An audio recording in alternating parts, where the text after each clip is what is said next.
Hello everyone, welcome to my channel.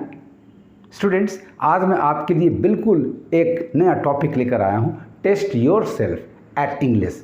English की जानकारी आप में कितनी है उसकी जांच करें।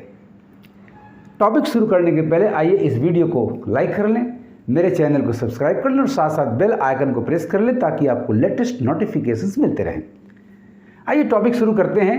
मैंने आपको शुरू में दो सेंटेंसेस दिए हैं विद ब्लैंक स्पेसेस, और ब्लैंक स्पेसेस में आपको दो में से एक कंजंक्शन का चुनाव करना है, एंड और बट। एंड का प्रयोग कब करते हैं? जब दोनों क्लॉजेज में कंटिन्यूएशन हो, अर्थात हिंदी के अंक में देखें तो 63 का एक रिलेशन हो, दोनों का फेस मिला हुआ हो, आइदर प्लस प्लस और minus minus, either plus plus और माइनस माइनस। बट का प्रयोग तब करते हैं जब दोनों क्लॉजेज में कंट्रास्ट, अपोजिट आइडियाज एक्सप्रेस किए जाते हैं। हिंदी में देखें तो 36 का आंकड़ा होता है, 36 का रिश्ता होता है, यानी एक यदि प्लस है तो दूसरा माइनस है, एक यदि माइनस है तो दूसरा प्लस है। इस टिप को ध्यान में रखकर आइए आंसर का चुनाव करते हैं। Beauty is truth dash, truth is beauty. गौर से देखिए, दोनों में कंटिन्यूएशन है, एडिशन का सेंस जा रहा है। Beauty is truth, truth is beauty, beauty is truth, truth is beauty. So the right conjunction will be and. Second sentence को ध्यान से देखें आप। To err is human, to forgive divine. अब ब्लैंक स्पेस में देखना है, डैश में देखना है कौन सा कंजंक्शन फिट बैठता है। टू अर्र गलती करना, ये माइनस है। टू फॉरगिव क्षमा करना, ये प्लस है। यानी दोनों अपोजिट आइडियाज को एक्सप्रेस कर रहे हैं बहुत ही अच्छे ढंग से। सो राइट कंजंक्शन आपका स्टूडेंट्स यहाँ बट होगा। सो ब्लैंक स्पेस में आपका आंसर होना चाहिए बट। इस तरह से कंटिन्यूएशन हो, प्लस प्लस का रिलेशन जा रहा है, beauty is truth, truth is beauty, conjunction and. यहाँ माइनस और प्लस का रिलेशन जा रहा है। टू अर्र गलती करना इंसान का काम है, to err is human, but to forgive is divine. अगले सेंटेंसेस में आप देखें, दो कंजंक्शंस मैंने दिए हैं, एक है व्हेन, दूसरा है व्हाइल। दोनों का अर्थ होता है जब। कभी जब के लिए व्हेन का प्रयोग होता है तो कभी व्हाइल का प्रयोग होता है। दोनों में कन्फ्यूजन बराबर बना रहता है, बट मैं इस कन्फ्यूजन को दूर कर दूंगा। व्हेन का प्रयोग तब करते हैं जब पॉइंट ऑफ टाइम का सेंस होता हो। पॉइंट ऑफ टाइम, जिस समय ऐसा हुआ उसी समय ऐसा हुआ, जिस समय ऐसा किया उसी समय ऐसा हुआ, इस तरह का सेंस होता है। जबकि व्हाइल का प्रयोग तब करते हैं जब सेंस होता है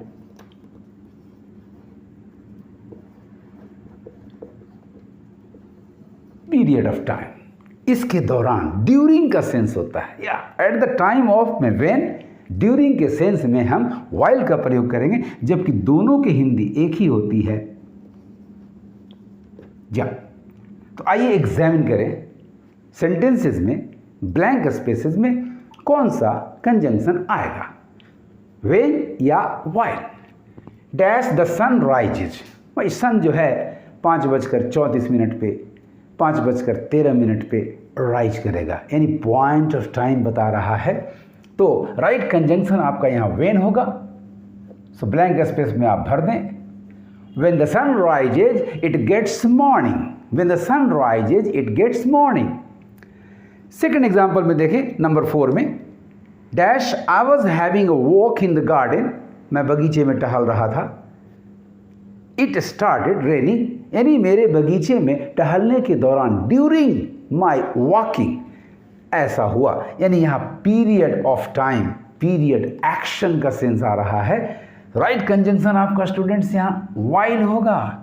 सो ब्लैंक स्पेस में भर दें, while I was having a walk in the garden it started raining, when point of time, when the sun rises it gets morning, while period of time, while I was having a walk in the garden it started raining. तो अब आते हैं next set of sentences पर। इस बार दो sentences हैं, dash you work hard you cannot pass. The conjunctions required either unless और until.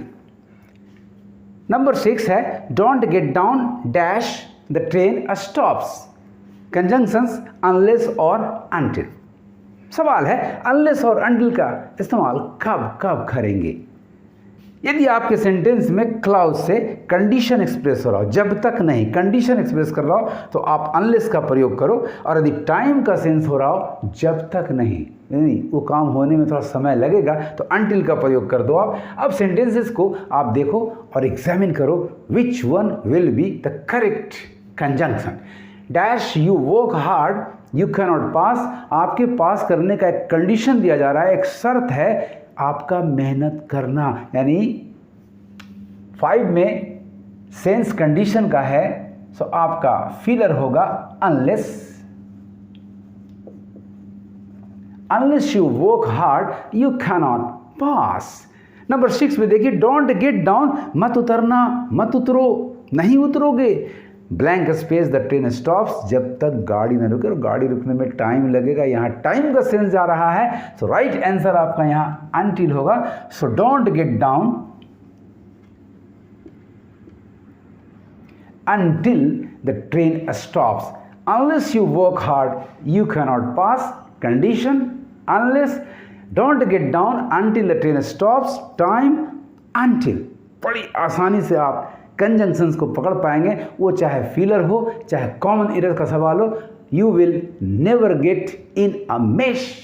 Next set of sentences, that is 7 and 8 है for the conjunction if or unless. ये दोनों conjunctions if और unless conditions देते हैं। अब सवाल उठता है कि इफ का प्रयोग कब करें, अनलेस का प्रयोग कब करें। जरा सेंटेंसेस को देखें। Dash you work hard you will पास, यानी यहां रिजल्ट जो है वो पॉजिटिव आ रहा है।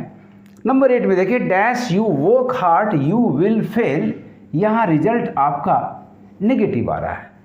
तो जब आपका रिजल्ट पॉजिटिव हो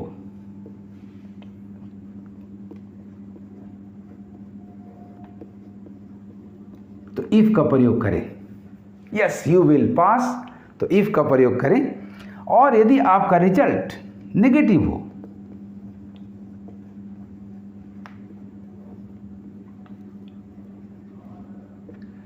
तो अनलेस का प्रयोग करें। पॉजिटिव क्लाउज यदि है, रिजल्टिंग प्रिंसिपल क्लाउज, तो उसके लिए आप कंडीशन इफ दें। यदि वो नेगेटिव जा रहा है, फेल करना, पास नहीं करना, सफल होना, सफल नहीं होना, असफल हो जाना, तो आप अनलेस का प्रयोग करें। आइए 7 में देखें, blank space you work hard you will pass, the resulting sentence the principal clause is positive, so here the conjunction is if.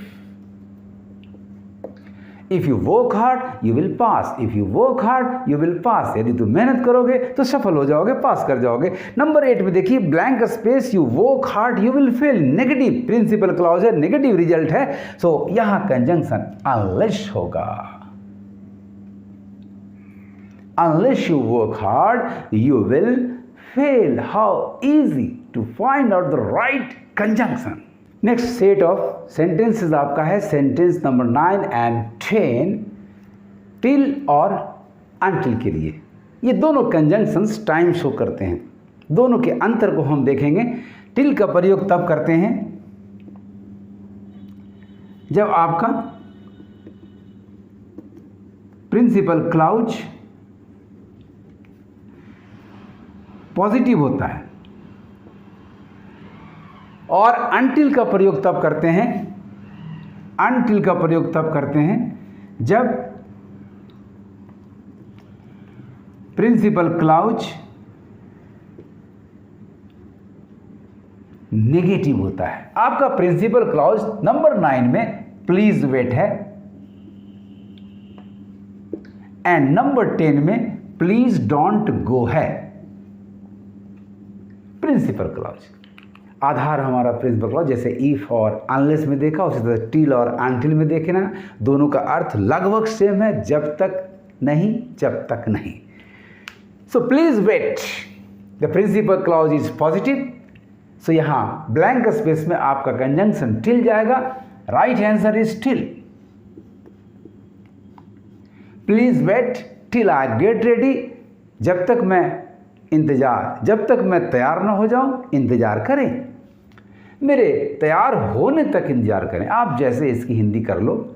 Please wait till I get ready, please don't go, the principal clause is negative here, so here the right answer will be until. Please don't go until I get ready. So remember students, till for the positive principal clause and until for the negative principal clause. आपको ये video कैसा लगा, like करेंगे, comment करेंगे और ज़्यादा से ज़्यादा शेयर करेंगे. Thanks for watching my video.